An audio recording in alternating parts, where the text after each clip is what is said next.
Sanksi Amerika Serikat yang ditujukan kepada Rusia seringkali dianggap hanya macan kertas, apalagi jika menyangkut sekutu kuat Moskow, Cina. Namun, kali ini ceritanya berbeda. Ada laporan yang menyebut Cina mulai selingkuhi Putin, atau setidaknya memprioritaskan kepentingan bisnis di atas loyalitas geopolitik.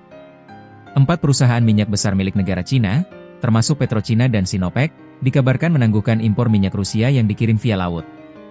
Langkah ini adalah respons langsung terhadap sanksi terbaru Washington terhadap raksasa migas Rusia, Rosneft dan Lukoil.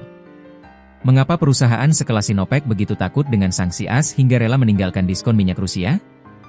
Bagaimana India sebagai pembeli terbesar juga ikut-ikutan memotong impor? Dan celah apa yang tersisa, seperti minyak pipa dan teapots, yang masih bisa menyelamatkan pendapatan Rusia? Dalam 20 menit ke depan, kita akan bedah bagaimana sanksi AS berhasil memecah aliansi energi timur. Ketakutan sanksi sekunder Cina. 4 pilar energi milik negara Cina, PetroChina, Sinopec, CNOOC, dan Zhenhua Oil telah mengkonfirmasi bahwa mereka akan menahan diri dari transaksi minyak Rusia via laut, setidaknya dalam jangka pendek. Alasannya jelas, kekhawatiran terkena sanksi sekunder AS. Risiko sanksi sekunder berarti perusahaan-perusahaan ini berpotensi kehilangan akses ke sistem keuangan berbasis dolar AS dibekukan oleh perusahaan asuransi barat. Diputus dari pedagang dan pengirim komoditas global. Pukulan ganda India dan Cina. Pukulan ini terasa sangat berat karena datang bersamaan dengan keputusan India. India, yang merupakan pembeli terbesar minyak Rusia yang diangkut melalui laut, juga berencana memangkas tajam impor minyak mentah mereka dari Moskow, semuanya demi mematuhi sanksi AS.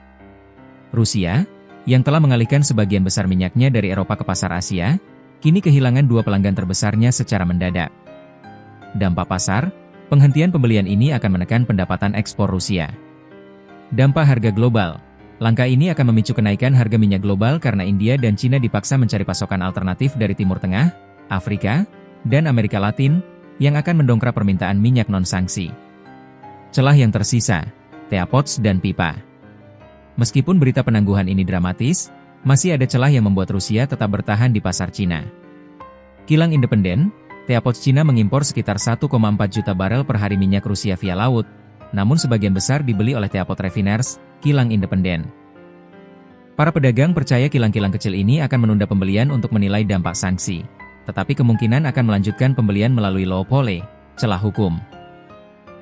Minyak pipa, Cina juga mengimpor sekitar 900.000 barel per hari minyak Rusia melalui pipa, yang seluruhnya ditujukan ke PetroChina. Minyak pipa ini kemungkinan tidak akan terlalu terpengaruh oleh sanksi baru karena kontraknya bersifat long term antar negara. Strategi Rusia. Untuk menghadapi risiko ini, Rosneft dan Lukoil kini harus menjual sebagian besar minyak mereka ke Cina melalui pihak perantara, mediator, alih-alih berurusan langsung dengan pembeli. Ini adalah upaya untuk menyembunyikan transaksi dari pengawasan sanksi, meskipun tentu saja meningkatkan biaya transaksi bagi Rusia. Keputusan Cina untuk menghormati sanksi AS di sektor minyak via laut, sementara tetap mempertahankan pasokan pipa, adalah pelajaran penting dalam geopolitik bisnis. Ketika sanksi AS mencapai tingkat risiko finansial yang mengancam akses global mereka, kepentingan bisnis Cina akan selalu diutamakan di atas kesamaan pandangan geopolitik dengan Rusia. Ini adalah kemenangan besar bagi efektivitas sanksi AS. Ini menunjukkan bahwa bahkan perusahaan yang dikelola negara di Cina pun tidak berani mengambil risiko kehilangan akses ke pasar dolar. Cina mungkin tidak sepenuhnya meninggalkan Putin, tetapi mereka telah menunjukkan bahwa mereka tidak akan mempertaruhkan stabilitas keuangan mereka untuk menyelamatkan Moskow.